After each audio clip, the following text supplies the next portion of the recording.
Hola niños, ¿cómo están? Bienvenidos a su programa de hoy. Quiero que pongan mucha atención a la caricatura que vamos a ver, que nos explica acerca del libro de los Hechos de los Apóstoles.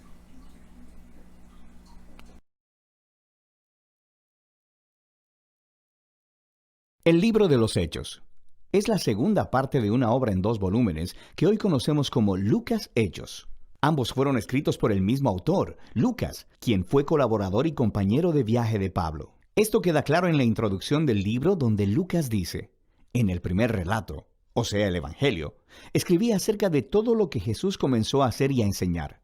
Aquí Lucas está dando una pista de lo que se trata el libro de Hechos.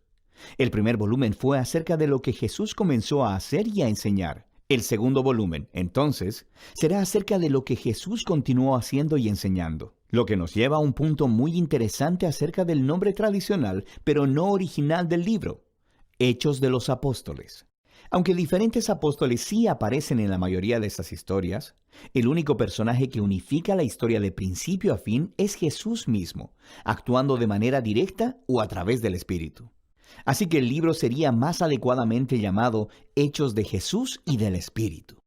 La introducción del libro recuenta cómo el Jesús resucitado pasó 40 días con los discípulos, enseñándoles acerca del reino de Dios. Esto se conecta con la historia del Evangelio de Lucas, donde Jesús declaró que estaba restaurando el reino de Dios en el mundo, empezando con Israel. Así que él llamó a Israel a vivir bajo el reino de Dios, siguiéndole a él. Y él fue coronado como rey cuando entregó su vida, y así conquistó la muerte con su amor. De manera que el libro de Hechos comienza con el Rey Jesús resucitado, instruyendo a sus discípulos acerca de la vida en su reino. Él promete que el Espíritu vendrá pronto y los llenará con su presencia personal. Y esto cumple una de las esperanzas clave de los profetas del Antiguo Testamento: que en el reino mesiánico, la presencia de Dios, su Espíritu, vendría y moraría entre su pueblo en un nuevo templo y transformaría sus corazones. Jesús dice que cuando esto suceda, el Espíritu empoderará a sus discípulos para ser mis testigos en Jerusalén, Judea, Samaria y hasta lo último de la tierra. Después de esto, Jesús es llevado de su vista en una nube, una imagen tomada del capítulo 7 del libro de Daniel. Allí se muestra cómo Jesús está siendo entronizado como el Hijo del Hombre, que fue vindicado después de su sufrimiento, y ahora comparte el gobierno de Dios sobre el mundo y promete que un día volverá. Así que los temas principales y el diseño del libro de Hechos fluyen de este capítulo inicial. Esta es una historia acerca de Jesús guiando a su pueblo por medio del Espíritu para ir por el mundo e invitar a todas las naciones a vivir bajo su reino. Así que la historia comenzará con ese mensaje esparciéndose en Jerusalén y luego a las regiones vecinas de Judea y Samaria, llenas de gente no judía, y de ahí a todas las naciones hasta los confines de la tierra.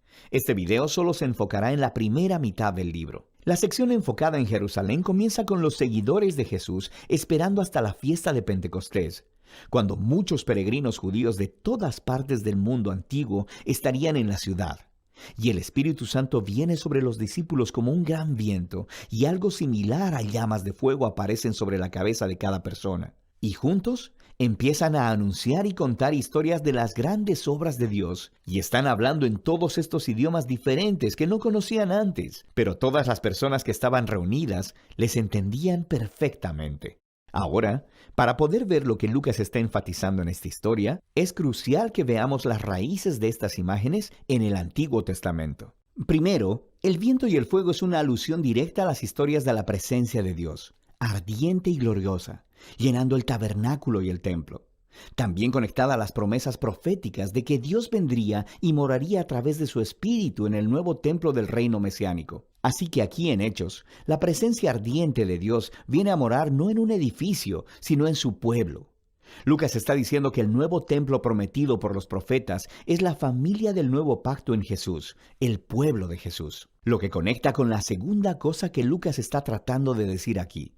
Los profetas prometieron que cuando Dios viniera a morar en su nuevo templo, reunificaría todas las tribus de Israel bajo el rey mesiánico, y las buenas nuevas del reino de Dios serían anunciadas en todas las naciones. Lucas describe en detalle la composición internacional y multitribal de todos los israelitas que estaban ahí en el Pentecostés y que respondieron al mensaje de Pedro. Así que los apóstoles continúan llamando a los israelitas a reconocer a Jesús como su Mesías, y miles de ellos responden, formando nuevas comunidades de generosidad, alabanza y celebración. Pero no todos están celebrando. Después de esto, Lucas muestra cómo la nueva familia de Jesús rápidamente enfrentó la hostilidad de los líderes de Jerusalén. Con un diseño simétrico realmente hermoso, Lucas cuenta la historia de 2 templos. Así que el nuevo templo de Dios, la comunidad de seguidores de Jesús, día tras día continuaban unánimes, reuniéndose en el templo y partiendo el pan en los hogares. Entre estas notas hay 2 historias acerca de Pedro y los otros apóstoles sanando a personas en los atrios del templo, para luego ser arrestados por los líderes del templo y en cada ocasión, a continuación, un discurso de Pedro en el que declara que Jesús es el verdadero Rey de Israel. En el centro de todo esto está una historia acerca de cómo los seguidores de Jesús donaban sus propiedades y posesiones a un fondo común para ayudar a los pobres, lo que es genial. Pero parece un poco extraño que Lucas lo mencione aquí, hasta que te das cuenta de que esta era una práctica descrita en las leyes de la Torá, y se suponía que debía estar cumpliéndose en el templo de Jerusalén y a través de sus líderes. De manera que el punto de Lucas es claro. El nuevo templo de la comunidad de Jesús está cumpliendo el propósito que Dios siempre tuvo para el templo de Jerusalén. Ser un lugar donde el cielo y la tierra se encuentren, donde las personas se encuentren con la generosidad y la presencia sanadora de Dios. Y este conflicto entre los 2 templos culmina en los capítulos 6 y 7 de Hechos, con la primera ola de persecución. Así que los seguidores de Jesús continúan multiplicándose, requiriendo más líderes. Uno de ellos, Esteban, es un valiente testigo de Jesús en Jerusalén y quien termina siendo arrestado, acusado de hablar en contra y hasta amenazar el templo. Entonces Esteban da un largo discurso mostrando cómo los líderes de Israel siempre han rechazado a los mensajeros que Dios les ha enviado, incluyendo a Jesús y ahora a sus discípulos. De manera que los líderes de Jerusalén se enfurecen, asesinan a Esteban y comienzan una ola de persecución contra los seguidores de Jesús, lo que ocasionó que muchos fueran esparcidos fuera de la ciudad. Pero esto tiene un efecto paradójico. Lucas muestra cómo esta tragedia se convirtió en un medio por el cual el pueblo de Jesús es ahora enviado a Judea y Samaria. En esta sección, Lucas ha recopilado un diverso grupo de historias que muestran cómo la comunidad de Jesús, en su mayoría judía y establecida en Jerusalén, se convirtió en un movimiento multiétnico e internacional. Primero está la misión de Felipe a Samaria. Esa es la tierra de los odiados enemigos de Israel, y muchos de ellos terminan siguiendo a Jesús. Luego tenemos la conversión de Saulo en Tarso, después conocido como Pablo. Él era un enemigo declarado y perseguidor de los seguidores de Jesús, hasta que conoció personalmente al Jesús resucitado, y se convirtió luego en un defensor apasionado del nombre de Jesús. Le sigue la historia de Pedro, quien tiene una visión acerca de cómo Dios no considera a las personas no judías como ritualmente impuras o indignas de unirse a la familia de Jesús. Así que Pedro es guiado por el Espíritu a la casa de un soldado romano, llena de personas no judías, y todos responden a las buenas nuevas acerca de Jesús. De hecho, el Espíritu se muestra tan poderosamente sobre ellos, como lo hizo con los discípulos judíos en el capítulo 2. Todos estos temas se unen en el establecimiento de la iglesia de Antioquía, la iglesia más grande y cosmopolita en esa parte del Imperio Romano. Y Lucas nos dice que Bernabé, un líder judío de la iglesia de Jerusalén, se trasladó junto con Pablo para ayudar a dirigir a la comunidad de esta iglesia. Y así se convirtió en la primera iglesia grande y multiétnica de la historia, y donde los seguidores de Jesús fueron llamados cristianos por primera vez. Y es desde aquí que los primeros misioneros internacionales fueron enviados. Así que vemos la comisión de Jesús haciéndose realidad. Y eso nos lleva al resto de la historia de Lucas. Por ahora, esta es la primera mitad del libro de Hechos.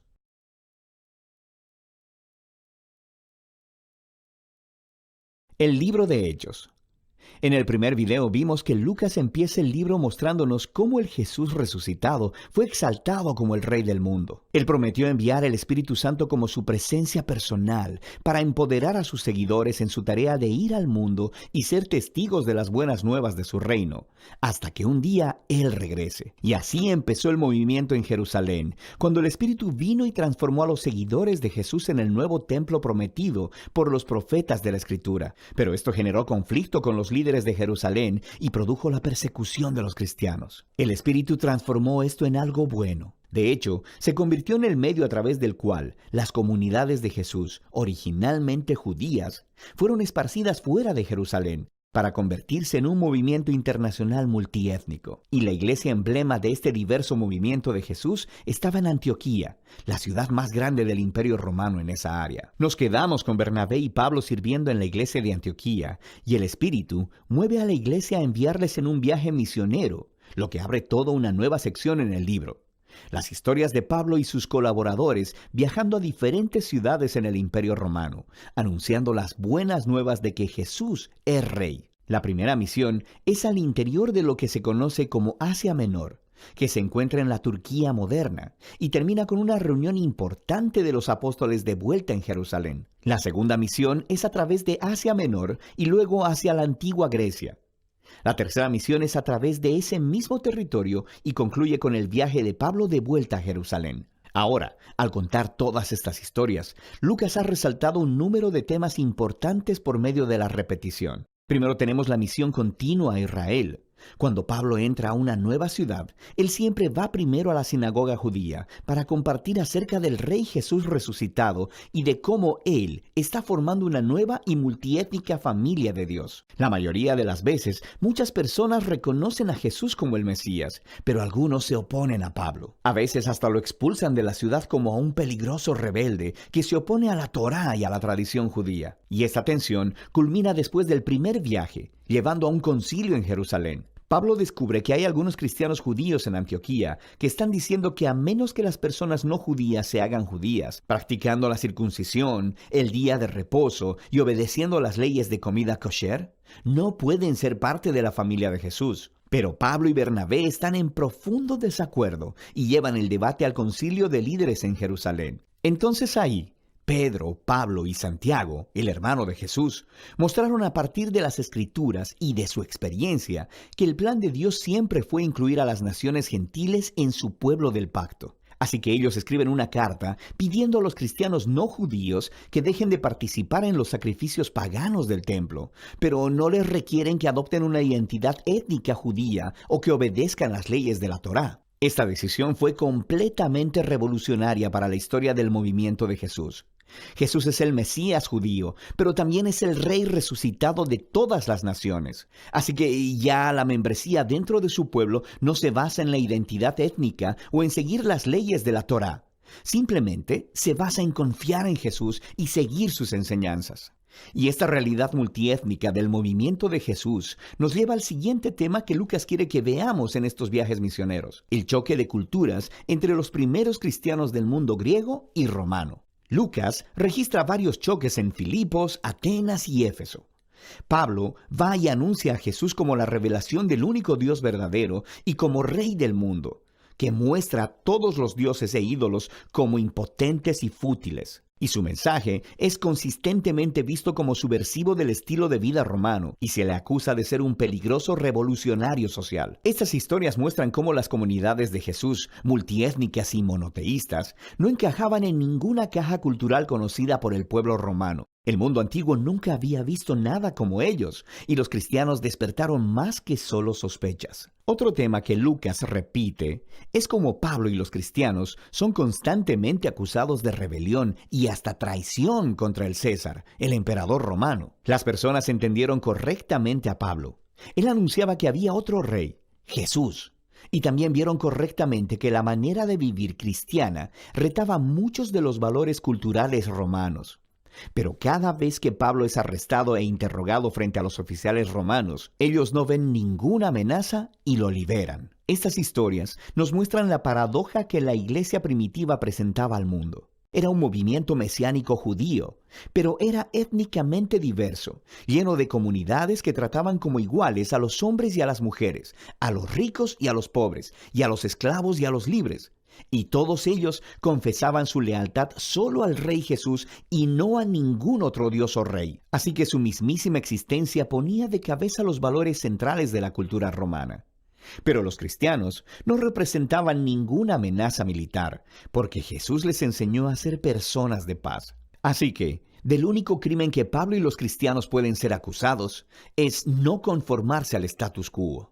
La última sección del libro retorna su enfoque al testimonio de Pablo esparciéndose desde Jerusalén hasta Roma. Su último viaje misionero termina en Jerusalén, donde su controversial reputación le precede. Es atacado por los judíos, quienes piensan él ha traicionado a Israel, lo que atrae la atención de los soldados romanos, quienes piensan que Pablo es un terrorista de Egipto, empezando una rebelión.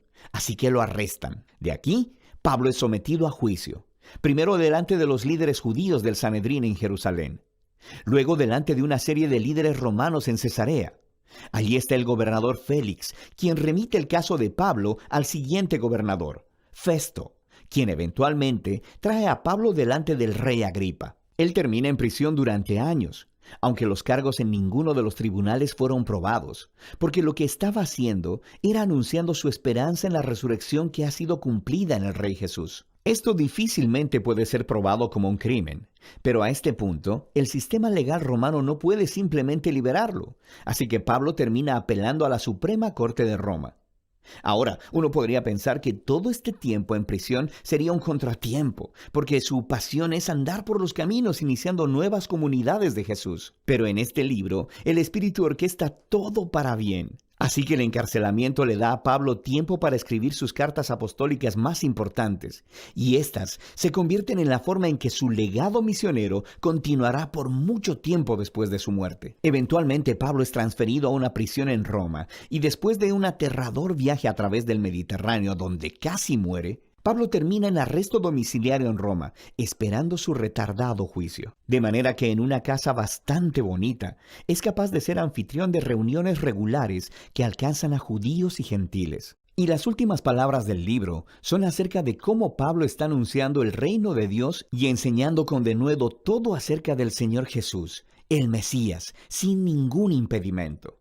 Todo esto sucediendo bajo las narices del César en Roma. La obra unificada de Lucas Hechos hace mucho más que darnos la historia de Jesús y la iglesia primitiva. Nos muestra cómo el reino de Dios vino a la tierra, como existe en el cielo, a través de la vida, muerte y resurrección de Jesús y de la venida de su Espíritu, empoderando a la iglesia para ser testigos desde Jerusalén hasta los confines de la tierra. Y mientras Lucas cuenta la historia, nos ha dado muchos ejemplos de cómo luce la fidelidad al Rey Jesús, compartiendo las buenas nuevas del resucitado Rey Jesús por medio de palabras y acciones. Significa formar comunidades de Jesús muy diversas, donde personas de todas las clases se reúnan, sean tratadas con igualdad, comprometan su lealtad al Rey Jesús y vivan obedeciendo sus enseñanzas. Todo esto se hace confiando en el poder y la guía del Espíritu Santo para liderar el camino hacia adelante. Y de eso se trata el libro de Hechos.